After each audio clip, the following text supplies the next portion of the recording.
आज का हमारा टॉपिक होगा शब्दकोश के अनुसार स्वरों का क्रम। शब्दकोश के अनुसार स्वरों का क्रम। जो हमारे हिंदी में स्वर होते हैं, जो कुल स्वर होते हैं, कुल स्वर 13 होते हैं। तो इनका शब्दकोश के अनुसार इनका क्रम क्या होता है? सबसे पहला स्वर अनुस्वार, दूसरा स्वर अनुनासिक, ये अनुस्वार, ये हो गया अनुनासिक। तीसरा होता है विसर्ग। फिर आता है आपका अ, आ, छोटा ई, बड़ा ई, छोटा ऊ, बड़ा ऊ, री, ए, आई, ओ, आउ।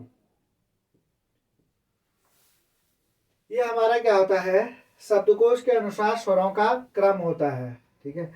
जो अनुस्वार होता है जिसे हम अंग कहते हैं, ये सबसे पहले नंबर पे होता है। अनुनासिक जिसे हम कहते हैं चंद्रबिंदु, ये दूसरे नंबर पे होता है। जिसे हम अह विसर्ग कहते हैं, ये तीसरे नंबर पे होता है।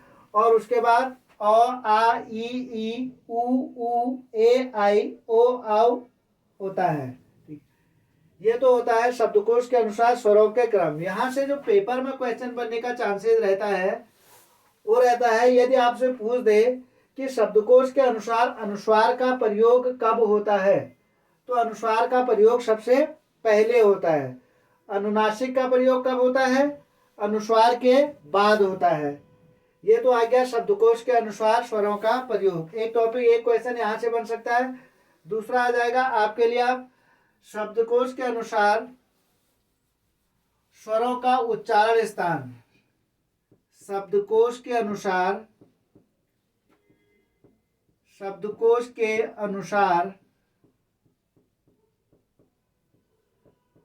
स्वरों का उच्चारण स्थान।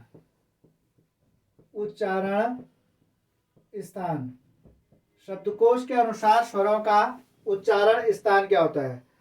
तो सबसे पहले शब्दकोश के अनुसार जो स्वरों का उच्चारण स्थान होता है, जो हमारा अ स्वर होता है, अ और आ, इन स्वरों को उच्चारित करने में जो हवा का बल पड़ता है, वो बल पड़ता है गले में।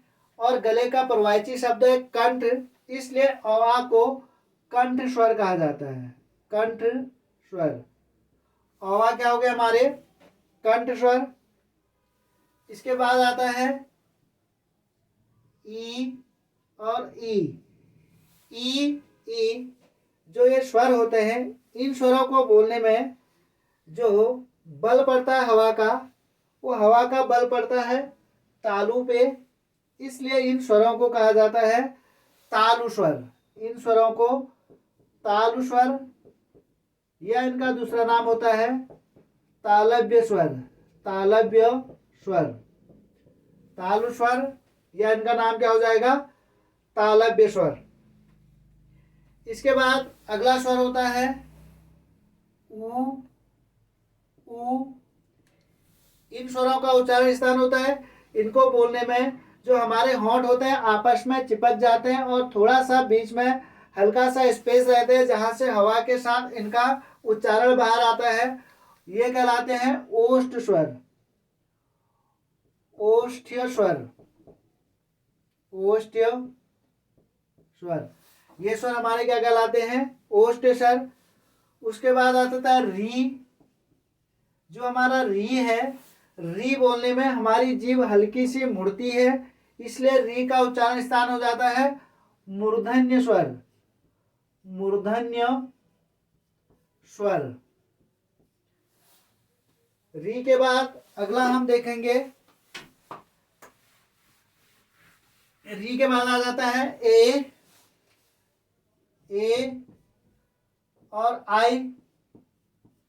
री के बाद क्या आ जाता है हमारा आई।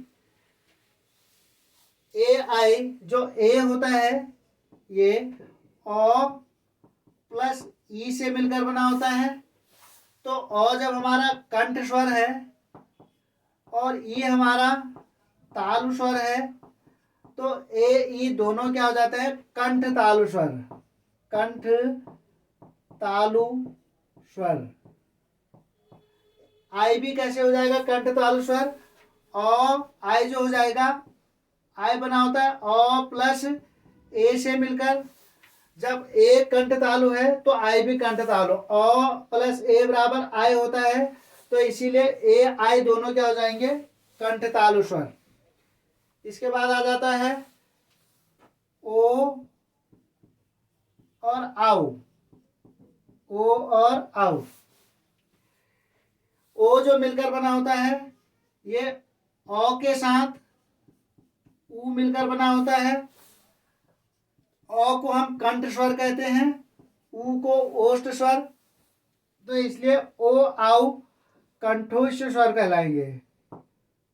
कंठोष्य स्वर। ठीक है। आउ जो बनता है ओ के साथ ओ टकराने से आउ बनता है। इसके बाद अब आ गया आपके पास अनुस्वार और अनुनासिक।